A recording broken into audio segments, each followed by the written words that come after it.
Ayun guys, magandang araw po muli sa inyo guys. At ito nga tayo na pa dayo ng bertehan ng kagabi. Ay ito, alam na, kinabukasan, may hangover. Ayan, kaya aking napakisuyuan ng aking ama na kumuha niyan, yung ating lulutuin niya para gamot sa ating hangover guys. Yan ay isang magandang pamamaraan yan para sa may mga hangover. Yan, sundan nyo po ako pagluluto niyan. Yun o, yung aking ama kumukuha na. Aba, 6 footer yan, pero halos hindi makita rin sa kanyang tanim o sa lalaki. Marami rin naman siya dito. Maganda rin yung may mga tanim-tanim tayo sa likod bahay guys, para kahit papaano yung mayroon tayong mga mga papaya, wala pang bunga. Pero malapit-lapit na rin yan. Yan o. Hintay-hintayin ko lang yung tatay ko at medyo dinamihan pa yata. Kaunti lang naman. Yan guys o. Yan yung talbos ng gabi. Yan yung sinasabi ko sa inyo. Lulutuin natin yung para sa hangover. Magandang gamot yan guys, hangover. Yan. May dahon pa ng sili. Para mas mabango. Yan ang ating lulutuin. Yan yung ating papaksiwin. Simple lang naman ang mga paggagawa niya. Ganyan lang oh. Binubuhol-buhol ko lang yan. Hanggat maaari guys, yung bilog pa yung pipiliin yung talbos ng gabi. Hanggat maaari. Kung wala naman talaga, edi yung pinakamurang-murang dahon niya ang kukunin nyo para the best. Talagang pamamawisan kayo pagka natin nahigop nyo sabaw niyan.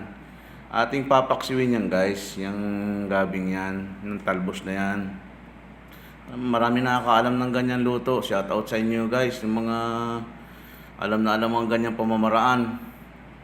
Yan yung the best na pamamaraan ng may mga hangover. Yan, yun yung bubuhulin laan naman yan. At yan naman ay murang-mura. Yan. Saka mabilis lang lutuin yan guys. Yan ganyan. Pero depende lang sa mga nagluluto. Meron kasing nagluluto na kahit anong gawing luto sa ganyang gabi ay makate.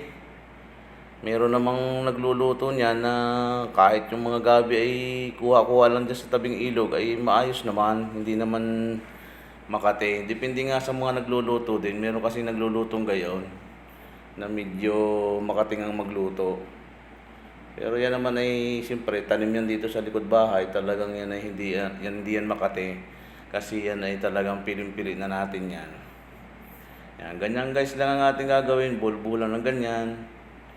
Ayan o. Panabulan natin yan. Diretso na natin yan sa lutuan. At para ating titimplahan na yan. Yan o guys o. Nilagay ko na sa mangkok. Hinugasan ko naman na yan. Yan. Ugasan natin yan siyempre. Baka may balabalahibo ng kung anong kulisap. Yan. Yan lang mga ricado niya, no? Bawang, sibuyas, luya, paminta. Depende sa inyo kung buo or yung crack na paminta. Ayan, pinagsama-sama ko na yan. Pero ang ginamit ko dyan guys, suka. Yung white vinegar. Para mas maasim at medyo hangover nga masyado. Yan. Pinagyan ko lang yun ng 2 tasang tubig. At pinakuloan ko na. Yan. Ganyan lang guys, pakukulo lang natin yan.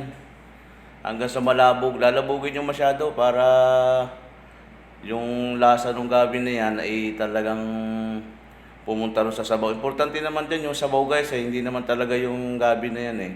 Yung sabaw niya, yung katas niya ng pinakamagbibigay ng ano sa atin para mahimasmasan yung ating hangover. Yan, ganyan lang guys ang ating gagawin. Simple lang yan. Sa pagkakataong yan. Pwede na yan.